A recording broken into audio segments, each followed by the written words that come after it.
오늘 말씀의 제목은 거듭남과 첫째 부활, 둘째 부활에 대해서 말씀을 나누겠습니다. 2000년 전에 어느 날 밤에 바리새인이었던 니고데모는 예수님을 찾아왔습니다. 저를 보세요. 그거 신경 쓰지 마시고. 얼마 전에 요한복음 2장에 보면은 가나의 혼인잔치에서 물이 변하여 포도주가 된 기적을 보고서 니고데모는 상당한 기대감을 가지고 예수님을 밤에 찾아왔던 것 같습니다. 그런데 그런 니고데모를 향하여 예수님은 사람이 거듭나야 함을 말해 주십니다.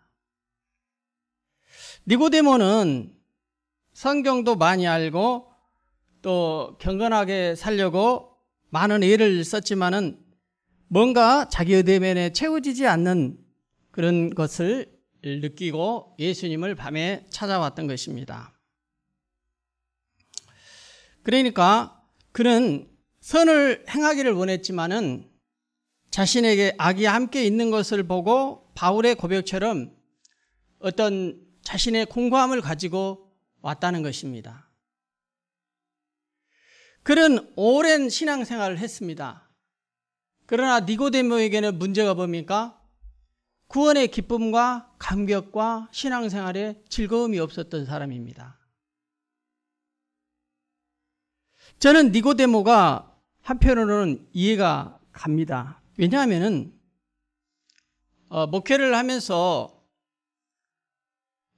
우리 주변에 구원을 받았다고 하지만은 그 구원의 경험과 또 즐거움이 없을까 하는 문제를 늘 고민해 왔기 때문입니다.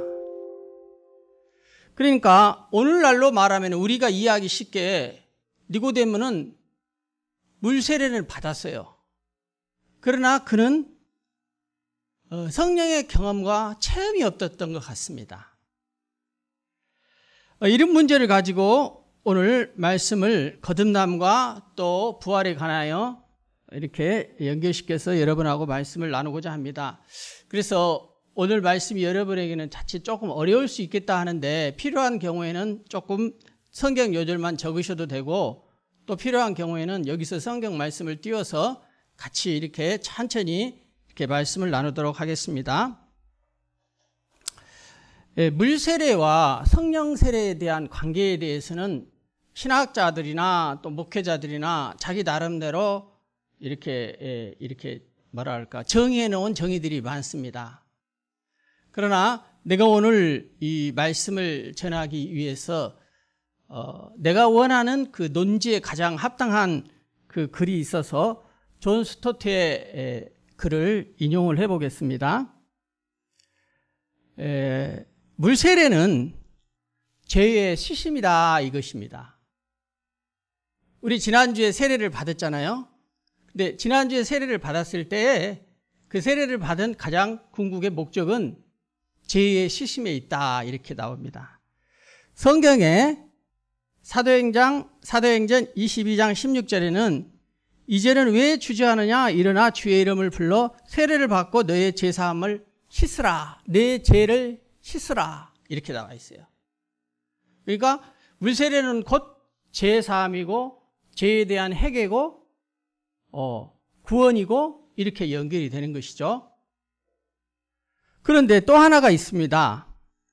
이 물세례의 의미는 이 성령을 선물로 주신다는 그런 의미가 있습니다. 성경의 사도행전 2장 38절에 보면은 베드로가 이르되 너희가 회개하여 예수 그리스도 이름으로 죄사함을 받아라. 이게 이제 물세례잖아요. 그런데 그리하면 성령의 선물을 받으리니 이렇게 나와요. 그래서 물세례에는 이 두 가지 측면이 있다는 것입니다. 하나는 죄에 대한 씻음과 또 하나는 물세례를 받은 것과 함께 성령을 선물로 받을 수 있다. 이렇게 되는 것입니다. 따라서 물세례는 성령 세례의 상징이에요. 그리고 성령 세례는 세례의 실체고, 물세례는 그리스도인의 최초의 의식이에요. 하나님 앞에 나오는 의식. 그리고 성령 세례는 그리스도인의 최초의 경험이 될 수 있는 것입니다. 그래서 이와 같은 것을 좀 더 다시 쉽게 이야기한 김영환 목사님의 말씀이 있는데, 이 말씀은 물세례와 성령 세례에 관하여 말할 때 중생, 거듭남을 중생이라고 하죠. 구원과 성령의 세례는 동시에 일어난다고 봅니다. 우리 장로교 교단 신학도 물세례를 받을 때 성령 세례가 동시에 일어난다고 봅니다. 여기까지는 맞습니다. 그러나 성령 세례가 반드시 물세례와 동시에 일어나는 것은 아니라고 나와요. 저는 이 니고데모의 이 궁금증의 문제, 또 성도들을 섬기면서 궁금증이 있는데, 그게 뭐냐? 왜 물세례를 받았음에도 불구하고 구원이 확신이 없고, 또 물세례를 받았으면은 정말 우리가 하나님을 만났다면은 그 죄에 대한 씻음의 감격과 구원의 즐거움과 기쁨이 우리 안에 내재되어야 하는데, 그렇지 못하는 성도님들의 모습과 삶을 너무 많이 보아온 거예요. 그 의문이 풀렸어요. 이 말씀을 통해서. 왜? 물세례를 받았다고 해서 반드시 성령 세례를 받은 것은 아니라는 것입니다. 그 이야기를 지금 김영환 목사님은 해요. 근데 저도 오랫동안 장로교에서 신학을 했기 때문에 그렇게 성도들을 가르쳤습니다. 여러분, 물세례를 받을 때 성령 세례를 같이 받을 수 있습니다. 성령이 우리 안에 내주합니다. 그리고 이제부터 우리 안에 오신 이 성령님이 우리 안에 우리를 더욱더 충만케 하실 것이고, 기도도 더욱 많이 하면은 성령의 충만은 뿐만 아니라 성령의 능력과 권능이 생기고 성령의 권능이 생긴다. 이렇게 성도들을 양육해 왔었어요. 그런데 그것에 대한 의문이 풀렸다는 것입니다. 어떻게? 신앙 고백이 있는 물세례는 성령 세례의 표징이 될 수 있어요. 그러니까 정말 물세례를 받을 때 신앙 고백이 제대로 이루어지고 진정한 회개와 고백이 있었다면은 그 물세례는 성령 세례를 받는 하나의 표시가 될 수 있다는 얘기입니다.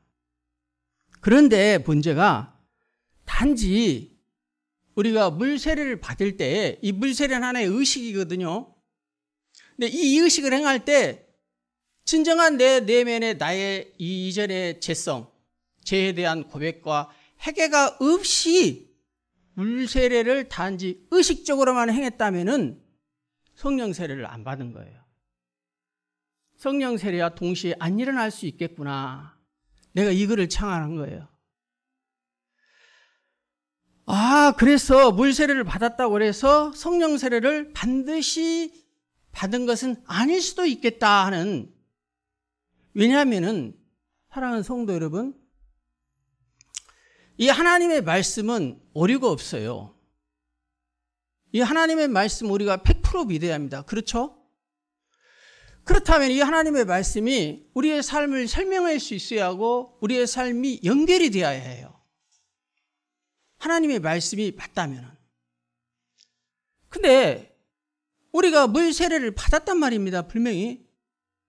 그러면 우리가 알고 있는 신학으로는, 우리가 알고 있는 신앙으로는 물세례를 받았다면 구원의 확신이 있고 성령 세례를 동시에 받았다면 우리의 신앙 가운데 예수 믿는 즐거움과 기쁨이 우리 얼굴에, 우리 삶 속에 나타나야 하는데, 그렇지 못하는 우리들의 모습이 많다라는 거, 이거 어떻게 설명합니까?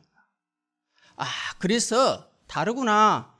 이거는 뭔가 우리가 알고 있는 신학과 신앙이 우리의 삶하고 연결이 안 된다는 것을 내가 늘 의문을 가지고 있었다는 것입니다. 그 의문에 대한 대답이 뭐냐? 물세례를 받을 때 진정한 내 삶에 내가 죄인이었다 하는 그 죄에 대한 고백과 눈물의 회개가 있어야 하는 거예요. 그게 맞습니다. 그렇게 했을 때 그런 전제를 두고 물세례를 베풀 때는 성령 세례가 동시에 일어나게 돼 있어요. 그러나 그렇지 않고 진정한 죄에 대하여의 회개와 고백 없이 그냥 한국교회에서 한 6개월 학습, 6개월 교회 다닌다고 학습받고 한 6개월 지나서 세례를 의식적으로 교회에서 하나의 종교적인 행위로 했다면은 성령 세례 받지 않을 수 있다는 것이죠. 성령 세례가 없었다는 것은 내가 변화가 되지 않나요? 우리를 변화시키기 위해서는 하나님의 말씀과 성령님께서 우리를 변화시켜 가시거든요. 그런데 우리가 물세례를 의식적으로 받고 말았다면 신앙생활에 진정한 기쁨을 누리지를 못해요. 오늘 니고데모의 모습이 바로 그런 모습이에요. 니고데모는 유대인이었어요. 여호와 하나님을 믿은 사람이었습니다. 그런 율법에 아주 유능한 사람입니다. 성경을 많이 안 사람이에요. 그는 유대인이었기 때문에 할례도 받았을 것입니다. 그는 하나님을 믿는 하나님의 자녀였을 거예요. 그런데 왜 그가 공고하여서 그날 밤에 예수님을 찾아왔겠어요? 신앙생활의 즐거움과 기쁨과 참 만족감을 느끼지 못했다는 것입니다. 왜냐고요?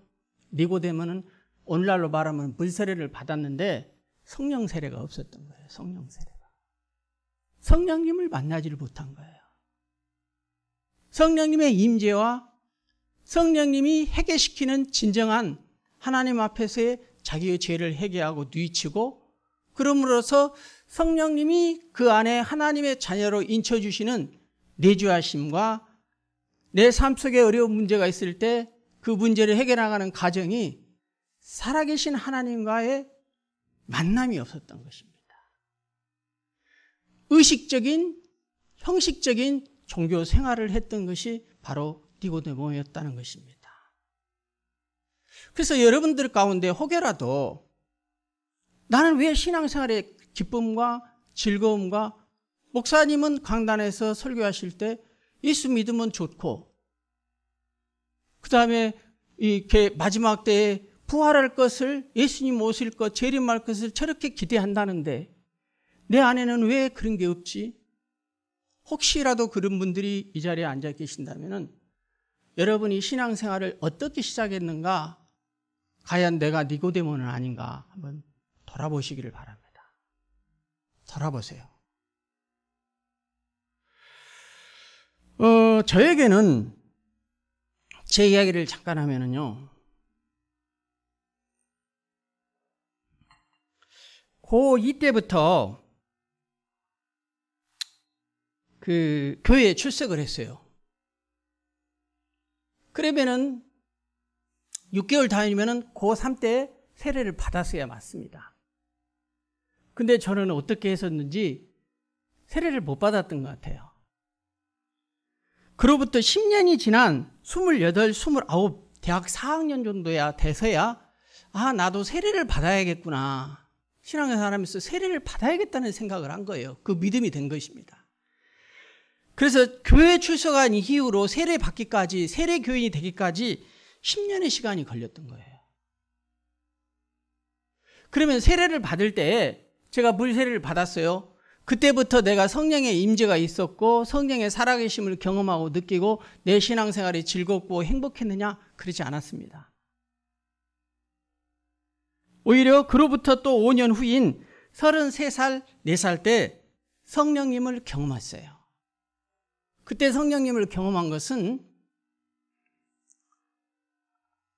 저도 여러분과 같이 교회에서 봉사도 하고 교사하고 성가대도 쓰고 그랬어요. 그 나이 때. 그런데 성령의 경험이 없이 했었어요. 어떨 때는 기쁜 마음도 부분적으로 있었지만은 정말로 예수를 믿음으로 인하여 내 내면의 기쁨과 자유함과 평강함 이런 것이 부족했어요. 그때 저는 가끔씩 저도 술을 좋아하지는 않았는데 직장생활하면서 어쩔 수 없이 그 직장생활의 분위기 때문에 한두 잔 먹고 그렇게 신앙생활 했어요. 교회생활 했어요. 교회에서는 전혀 몰랐어요. 성가대도 하고 교사도 하고. 다른 제도 부분적으로 제게 있었어요. 그러나 교회에서는 몰랐어요. 나만 알지. 우리 안에도 그렇게 신앙생활을 하는 사람이 대한민국에서 1000만 성도라면 오히려 더 훨씬 많은 것 같아요. 제가 볼 때는. 제가 목회하면서 보니까 훨씬 더 많아요. 그러니까 세상과 신앙을 같이 이렇게 겸하해서. 그런데 그때 나는 서울에서 살고 있었는데 강주 지금도 생각나요. 어떤 모 교회가 있었어요. 아주 좋은 교회인 것 같아요. 그 교회가. 지금도 그 교회가 있고 아주 훌륭하게 잘 성장하고 있는 교회인데 그 교회에서 전도 집회를 하는데 저와 똑같은 평신도들이 간증을 하는 거예요. 나의 삶 같은 삶을 솔직하게 아주 고백을 하더라고요. 자기들도 예수를 믿었지만은 물세례를 받았어요. 근데 진짜 하나님을 경험하지 않고 살았어요. 그러니까 부분적으로 죄를 짓고 그러면서도 교회 오면 모르니까 그냥 거룩한 대기 성도로서 살아가는 거예요. 근데 정말 성령님의 경험을 한 거예요. 그들의 삶 속에. 그래서 진정으로 그들의 삶 속에 자신의 죄를 하나님 앞에 철저하게 고백하고 뉘우치고 회개한 다음에는 그 안에 성령이 임하게 돼 있어요. 우리는. 하나님이 하나님의 말씀을 통해서 약속해 주셨기 때문입니다. 그래서 그들 안에는 기쁨과 즐거움이 있어서 삶의 현장에서 전도를 했다는 거예요.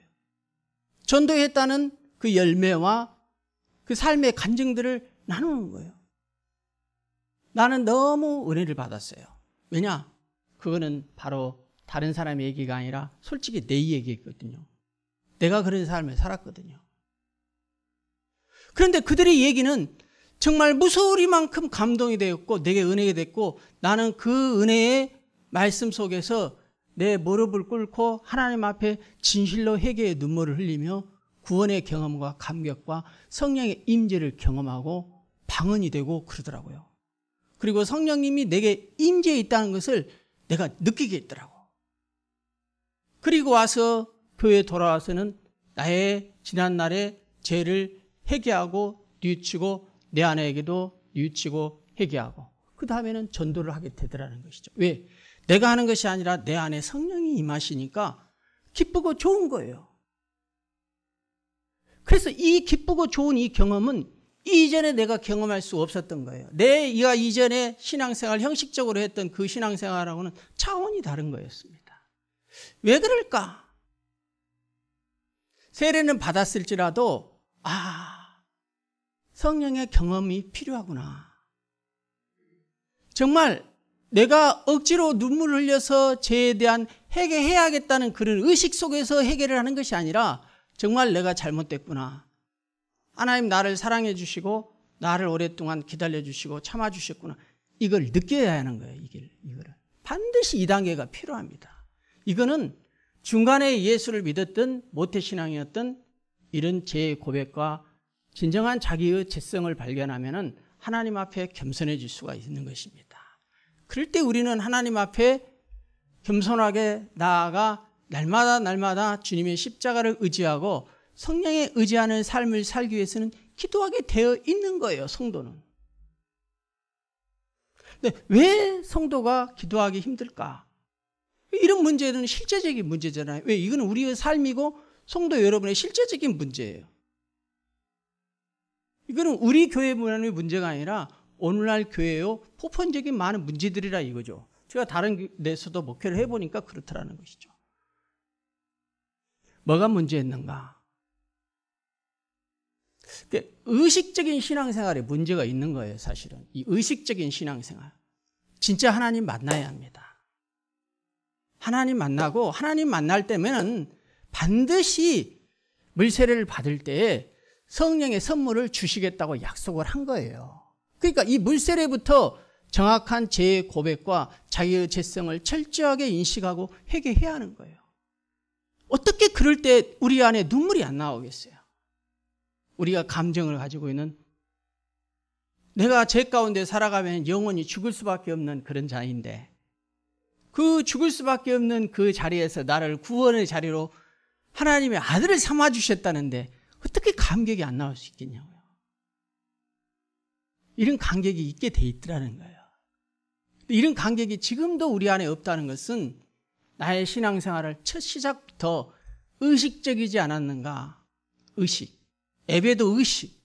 모든 것이 의식으로 끝나버려요. 신앙생활이 나의 삶의 실제가 되지 못하는 거예요. 그 고민이 오늘 니고데모에게 있었습니다. 그래서 첫째 부활이고 둘째 부활은 나중 문제고 여러분 삶 가운데 아직 2단계를 못 벗어났다면 이거는 시간의 문제가 아닌 것 같아요. 내가 신앙생활을 50, 60, 70 내 평생을 해도 그 단계에서 주님 앞에 갈 수가 있어요. 그럴 수 있습니다. 이건 신앙의 연수하고는 다른 것 같아요. 제 삶을 보니까. 그래서 아직 니고데모의 고민이 있는 분들은 예수님 통해서 성령의 선물을 받아야 해요. 그래서 성령 하나님을 경험해야 하는 것입니다. 그렇게 되면은 여러분 안에 성령 하나님이 주시는 진정한 평강이 있습니다. 그리고 옳게 행하고자 하는 의가 뭡니까? 옳게 행하고자 하는 의가 생기는 거예요. 왜? 하나님의 나라는 의와 평강과 화평이라고 했었거든요.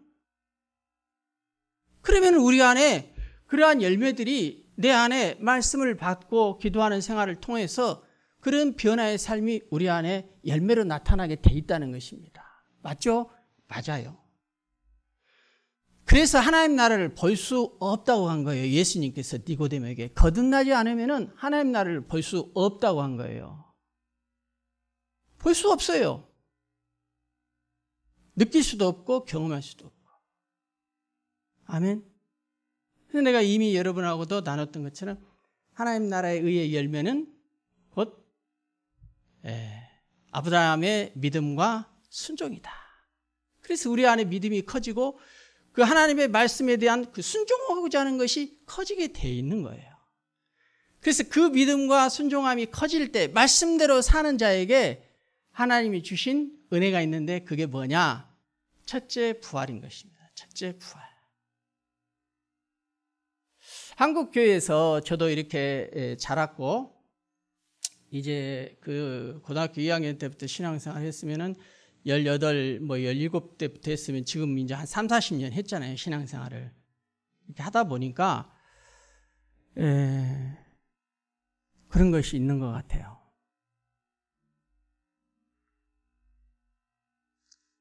공감되실 거예요, 여러분. 내면을 보면은. 그러니까 우리가 정말 하나님을 내 안에 품고 살아가겠다면 그 주님으로 인하여 내가 기쁨이 있어야 하는 거예요. 그리고 그 기쁜 마음을 가지고 천국을 가고자 하는 소망이 생겨야 하는 거예요. 분명히 성경은 천국을 말하고 하늘나라의 이야기를 하고 있는 것이 성경의 말씀이고 예수님께서 그렇게 말씀을 하셨는데 이 땅에서 지금 우리들의 관심이 그 말씀에 대한 그 한국 교회의 그 신앙에 그 약간 그 오해가 생긴 부분들이 있는데 어떤 부분이냐면 두 가지가 있어요. 저도 어렸을 때부터 이런 이야기를 많이 안 들었어요. 그러니까 우리의 신앙을 다시 한번 점검해 보기를 원해요. 점검해야 합니다, 이제는.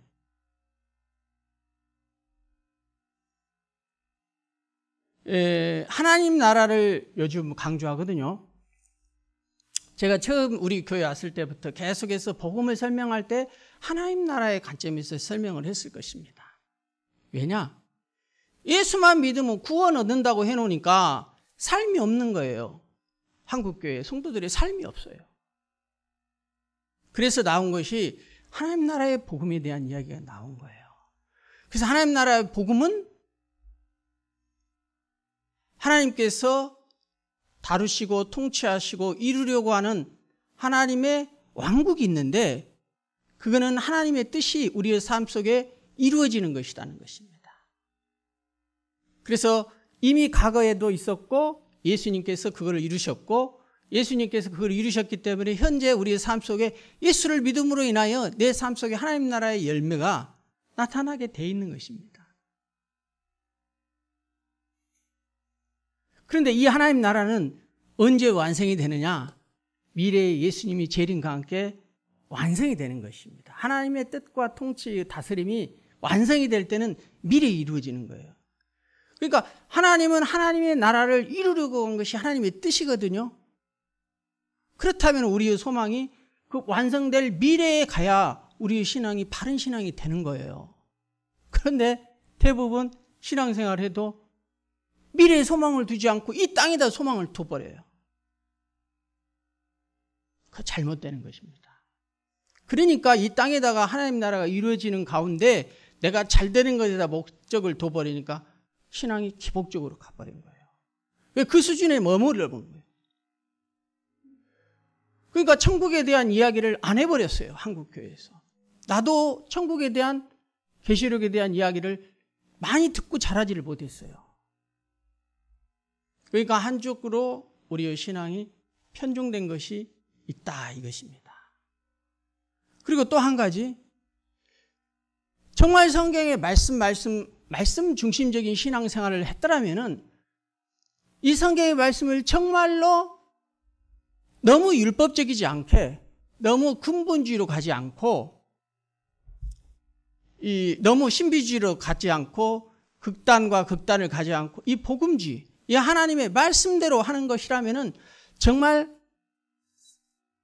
사복음서에도 나와 있듯이, 또 사도행전 5장 1장 5절 8절에도 나와 있는 것이 분명히 성령님이 임하시면 너희 가운데 권능을 가지고 예루살렘과 유대와 땅끝까지 내 증인이 되리라고 약속하셨어요.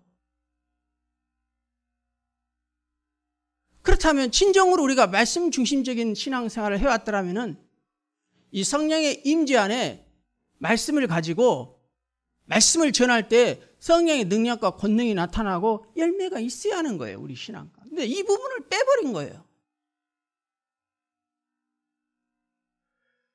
그래서 이 더더구나 이 신약 시대를 지나여 이제 마지막 시대를 향하고 있는 오늘날 이런 입장에서는 정말 여러분들의, 우리 성도들의 신앙이 뭐가 중심이 되어야 하느냐? 예수 믿는 걸로 끝나지 않고 예수 믿고 구원 얻었다면은 성령의 능력과 권능을 입어 열매 맺는, 그것도 교회의 본질은 봉사는 아닙니다. 교회의 본질은 영혼을 구원하는 것이 교회의 본질입니다. 그렇죠? 영혼을 구원하는 데 힘쓰는 교회, 내 자신의 삶이 되어야 할 줄로 믿습니다. 왜냐하면은 물 세례를 받고 거듭난 것과 첫째 부활은 달라요. 고린도전서 오늘 읽었던 15장의 23, 24절에 보면은 부활에 대해서 세 가지를 말씀하고 있습니다. 첫 번째는 예수 그리스도가 부활하신다. 이미 예수 그리스도 부활하셨죠. 부활해 계시잖아요. 그리고 하나님 우편에 앉아 계십니다. 그 다음은 그리스도가 강림하실 때니 땅으로 내려오신단 말이에요. 강림이라는 거예요. 땅으로 내려오실 때니 그때에 주를 신실하게 따르는 자들이 공중으로 올라감을 받을 것이요. 성경의 신부와 같은 자들, 마태복음 24장에 나와 있는 열처녀의 비유에 나오는 기름 등불 준비한 신부와 같은 자들을 그때 끌어 올려가게 할 것이라는 것입니다. 근데 그 신부와 같은 자들은 신약에서는 마태복음 24장에 잘 나와 있습니다. 열처녀 비유 거기 나와 있죠. 이 다섯 처녀는 등을 준비했어요. 그런데 기름을 준비하지 않았어요. 그리고 이 다섯 처녀는 등을 준비하고 안에 기름을 준비했어요. 그래서 신랑이 신부 맞으러 왔을 때 이 준비된 다섯 처녀는 바로 불을 켜서, 등불을 켜서 신랑을 맞이할 수가 있었어요. 그러나 다섯 처녀는 등은 준비되어 있었대 기름을 준비하지 않아서 불을 켤 수가 없어서 다섯 처녀에게 빌려달라고 하니까 준비된 다섯 처녀는 안 빌려줬어요. 그리고 기름 준비 구하러 갈 사이에 신랑은 준비된 신부만 데리고 가버렸어요. 이게 휴거예요, 휴거. 예를 들면 이게 휴거라고요. 그럼 여기서 기름이 뭐냐? 이게 성령님을 말해요. 다시 말하면은 우리들의 삶 속에 의식적인 물세례를 받아서 내가 신앙인이 중요한 게 아니라 실제로 그런 신앙인이 되었다면은 성령 세례를 함께 받고 또 평소에 내가 늘 성령님과 동행하는 거예요. 성령의 임재가 있고 성령 세례를 받았으니까 성령의 임재가 있고 그분께 내 삶을 묻고 대답하고 그분의 음성을 듣고 그분의 뜻대로 순종하고 살아가고 또 그분의 능력대로 전도도 하고 삶 속에 열매도 맺고 이렇게 사는 자를 기름 준비한 신부라고 하는 거예요. 그런 자들을 첫째 부활 때 주님이 데리러 오신다는 거예요. 공중에서 내려오신다는 거예요. 그래서 그렇게 준비된 신부들을 휴거 끌어올려서 데리고 가겠다 이 말입니다. 그래서 지난번에 우리가 세례를 받은 자들이 진정으로 물세례뿐만 아니라 성령 세례와 함께 하나님의 죄에 대한 고백과 진정한 내 죄인이 의인이 되었다고 고백이 이루어졌다면 이제 그런 분들의 신앙의 목표는 뭘 바라야 하느냐? 이 첫째 부활 될 것을 믿음으로 소망하며 바라보며 신앙생활 하세요. 그거를 권면을 드립니다. 아멘. 그 첫째 부활에 대한 내용이 계시록 몇 장에 나와 있습니까?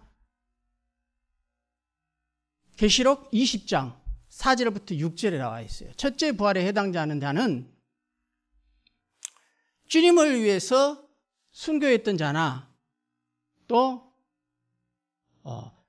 말씀을 지키기 위해 순교적인 신앙 정도에 살았던 자, 우상 숭배하지 아니하고 666 표를 받지 않은 자, 이런 자들이 첫째 부활에 해당된다고 그랬잖아요. 그러니까 상당히 첫째 부활에 해당된 자, 신부와 같은 자로 하나님 앞에 초청되어서 어린 양의 혼인잔치에 참여할 이런 신앙의 단계가 상당히 높은 수준의 신앙을 요구하고 있는 거예요.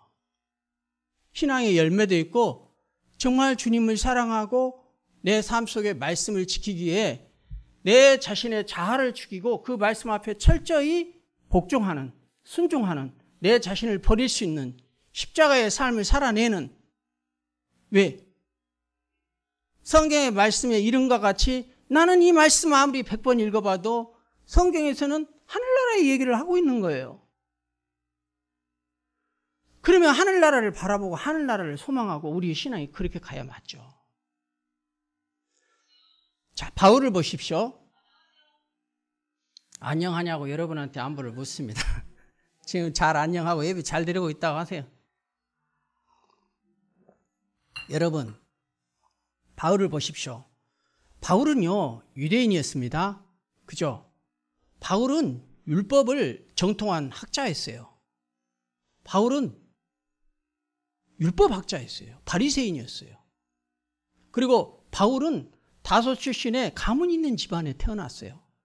바울은 히브리어도 잘했고 헬라어도 잘했고 아람어도 할 수 있었고 라틴어까지 4개 국어를 능통한 사람이었어요.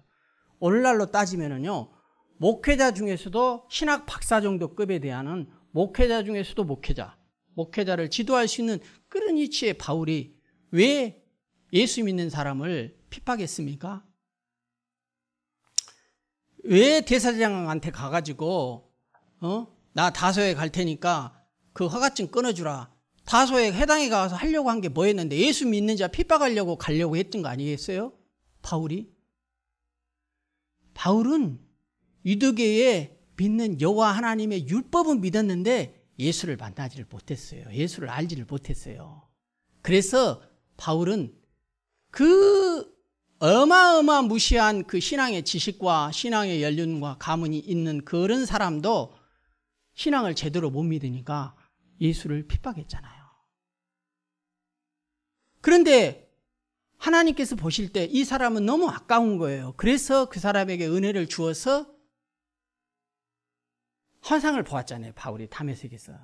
예수가 바울의 환상이 나타난 거예요. 예수님이.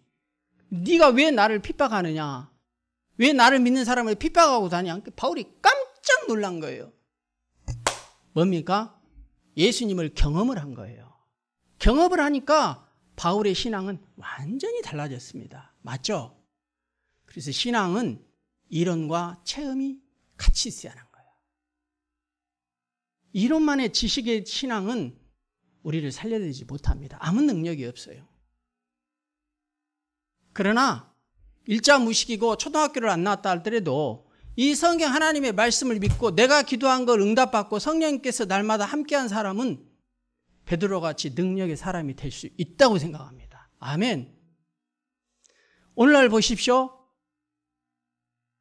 여호와 하나님, 창조주 하나님은 믿지, 예수님은 믿지. 근데 이 성령님을 몰라요.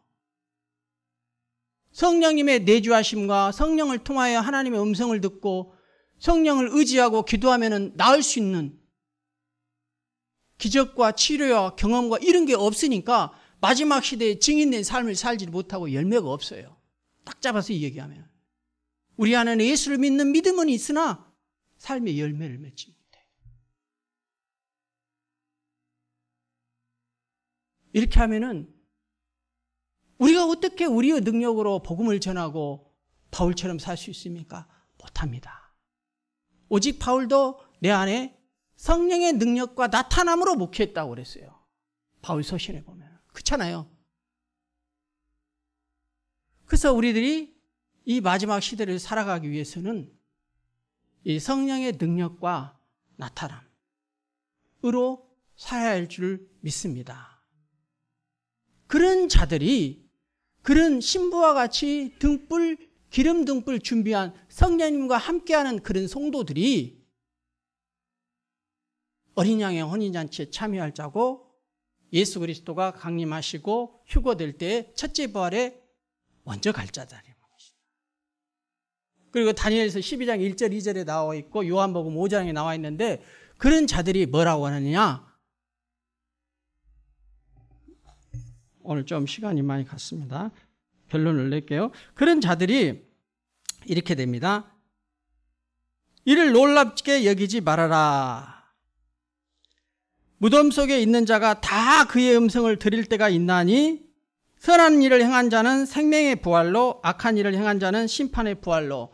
이때가 마지막 시대의 마지막 백보자 심판을 말합니다. 첫째 부활에 들어가지 못한 자는 천년왕국 지나고 마지막 때 백보자 하얀 의자에 앉은 분이 심판을 할 것이라는 것입니다. 그때에 생명의 부활로 천국에 가는 자들이 있을 것이고 그때도 구원되지 못한 자들은 악한 일을 행한 자는 심판의 부활로 일어날 것이다. 그러니까 우리가 이전에 죽었던 모든 사람들은 예수님 휴거, 예수님 강림하실 때 그때 신앙생활을 잘한 자들은 우리의 이 땅속에 묻혀있는 육과 미리 임시로 가했던 천국에 가했던 우리의 영혼이 합쳐져서 새 몸을 입어서 영원한 천국으로 갈 준비를 하고 있는 것입니다. 그러나 그때 만약에 휴거되지 못할 자들은 그냥 구원 정도 받는 성도들의 신앙은